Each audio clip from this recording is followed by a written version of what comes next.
All right, we're getting ready to roll with women's freestyle right now. As we sit up in the booth and look down, we have one pair out there. And, Craig, they work only in pairs, and they work to their own music. Isn't that correct? That's true. In the semifinal and the final rounds, the partners choose their own music.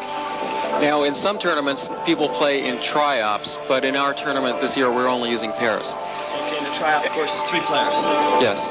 We've got Dave Hightree with us here, too, and he needs his microphone turned on right now. They get to pick their own music. Is there a set time frame then that they work within? In the final rounds, the players get 5 minutes apiece. And if there are 15 seconds either way, the judges don't take any penalty off. They get to, as you were pointing out, pick up their music. I mean, do we know who these two young ladies are right here? Yeah, receiving the disc right now is Bronwyn Ryan, who's from New York City. She's been playing for a few years, and her partner who's about to receive the disc is Strait. Strait has won the World Disc Championships twice in the past, and just moved to Santa Cruz now, where the championships are based. Sue's been living in Amherst, Massachusetts, where there's quite a contingent of very hot freestylers. Oh. That's some impressive stuff that they're doing. Yeah, we're seeing hoops, swoops through hoops, control, delaying, flat delaying. I'd like to see some more airbrushing. Okay. Craig, have you competed in this form of competition yourself? Oh, yeah. I wrote the book on freestyle called Frisbee Beyond Catch and Throw. Far out. I didn't know that. Yeah. How does a judge score them? Is there a parameter, or is it just a gut feel at the end? Well, we use a very sophisticated, I think, scoring system. It's endorsed by the Freestyle Players Association. It uses 3 major components. Execution, which is simply something that deducts points for flaws or errors in performance. Then there's difficulty, which is judged on a 1 to 10 scale. Judges consider each move, and then at the end of the routine, add up the sums of all the scores that they've got and divide them by the number of moves for their final difficulty score. And then also presentation, which considers various elements like use of music, creativity, the variety in their routine, and so on. More subjective category. About how many pairs of women We'll see 2 pairs out here today. Yeah, but how many? There were, I believe, 12 in the original competition in the preliminaries. And they actually went down to these finalists last night in a kind of a marathon late-night deal, right? Yeah, we began 8 o'clock and finished finally at 12:30 with our semifinal competition.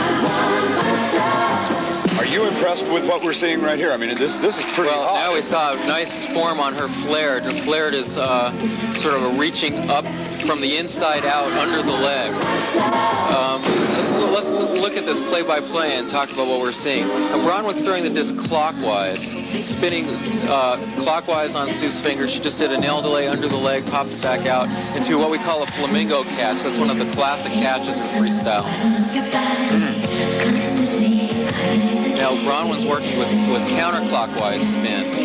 The spin is very important in freestyle because the control moves that are necessary to keep the disc in place are very much determined by the torque and the precession and the angular momentum and so on of the disc. Gyroscopics are critical, and knowing which way the disc is spinning, of course, is fundamental to that. How many judges actually are judging? Well, there are 9 judges down there. As I said, there are 3 components, so we've got 3 judges doing each component. When the judges come up with their scores, they have to be sure that they're within 1 point of each other. For example, if a difficulty judge says this group ranked a 4, then none of the other judges can be either further than 1 point away from that. No one can have a 5 or more than a 5 or less than a 3 if that one judge insists on having his 4. Is there any limits? Is there any things that they can't do? In freestyle? Well, it's freestyle, so there's nothing you can do. Okay. It wouldn't be freestyle. as long as it's within, of course, the parameters of time and so on. There are also restrictions on the kind of disc that can be used. It can't be over a certain size. And they say that one can't use fake fingernails of an unreasonable length. Wait a minute. One can't use fake fingernails of an unreasonable length. Why? Did somebody one time do...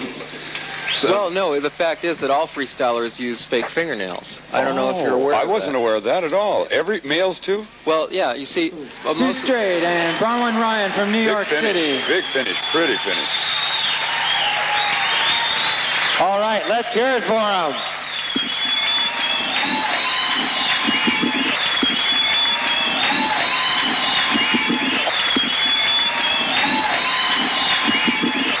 Okay, the three components are difficulty, which is pretty straightforward, obviously.